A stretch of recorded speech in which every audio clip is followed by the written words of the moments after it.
What it is, man. Detroit versus everybody, man. Detroit, we rep the hardest, man. We gain the hardest. You know what it is, man. Detroit, CJ, holla at your boy when we get home. Don't forget to check out our sponsor, The Health Blaze, at thehealthblaze.com. 100% all natural products from lotions, soaps, foot soaks, bath bombs, and much, much more. Use the promo code Goodfella1Boxing. Tell them your boy CJ Goodfella sent you. Get 18% off. We out. Is it genuinely bad blood? Is it just your competitive nature coming out? It's kind of going at it and kind of like to get finalized. Is it any bad blood? Because we all watch YouTube, Instagram. We all see like you and Errol Spence kind of going at it and kind of taking shots at each other. Is it genuinely bad blood? Is it just your competitive nature coming out? No, it's never no bad blood. Like I've always stated, I support Errol Spence. I've been watching him ever since, he was in the Olympics and he was an amateur. So I don't have any bad blood. I just don't like a lot of things that he does and say. I would say, but at the same time, it's the fight game, and I'm as competitive I am. I just know in my heart that I can beat him. I mean, we've seen, for years we waited for Pacquiao and Mayweather. It seems like, the fight fans, the true fight fans, really have been wanting this fight for a long time. How important is this fight for boxing as you see UFC starting to creep up because, the best fight the best.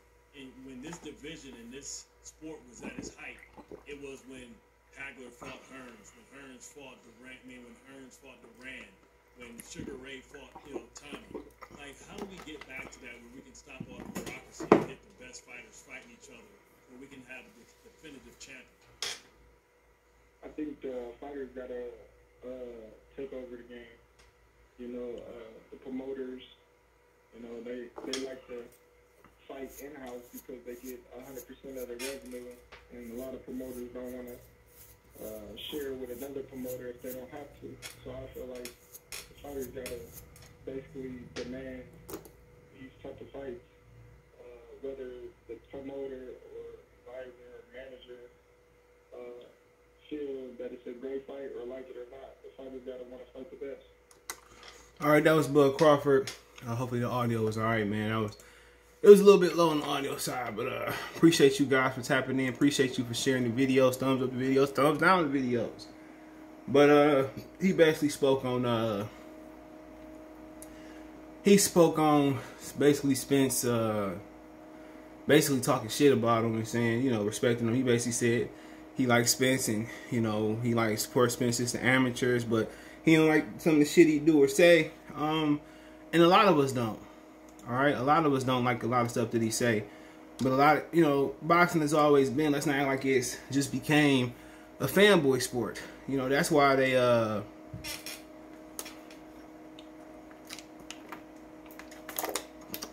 excuse me. That's why they make it a Mexican sport, making a Mexican sport slushy, man. I know what it is, my 7-Eleven, but that's why they make it seem like a Mexican sport because they get so much support. But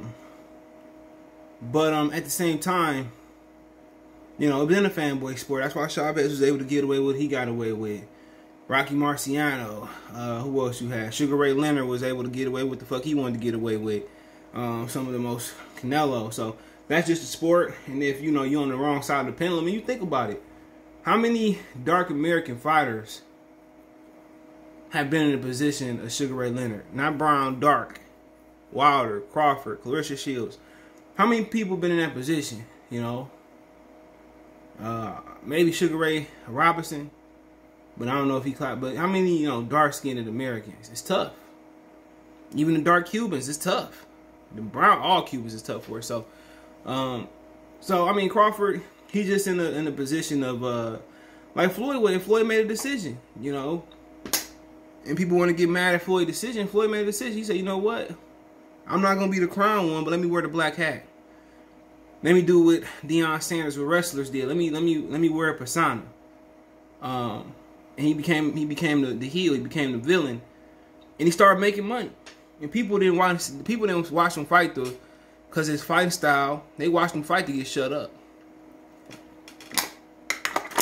Sorry, it's hot out there today. I just got out in. They watch him to lose. And Andre Ward and Terence Crawford took the approach and saying, you know, they didn't want to be ignorant. They don't want to be seen as ignorant. They don't, you know, that was the approach. But then again, it's a persona. It's like a character. Deion Sanders, you know, he did it. But, you know, at the end of the day, you got to have... And then it got to the point where Andre Ward asked Terence Crawford, like, why you don't do it? You know, to the point where he said that they don't basically want them to be calling them ninjas and behind the back and calling them, but they saying that anyway about him. No matter if you're the perfect fighter, people said about Andre Ward when Floyd was a nice guy. They gonna call you that anyway. Muhammad Ali was doing what he doing. They called him that ninja in the behind there. So that's just the game. That's just what they gonna call you, you know. And if you ain't gonna go out there and be a go-getter and go take those fights, and that's what Floyd did by any means necessary. Floyd smoked De La Hoya out. You know, Floyd went out there and got the bag.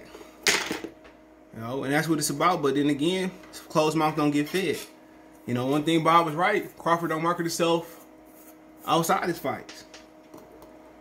You know, he's a family man. That's not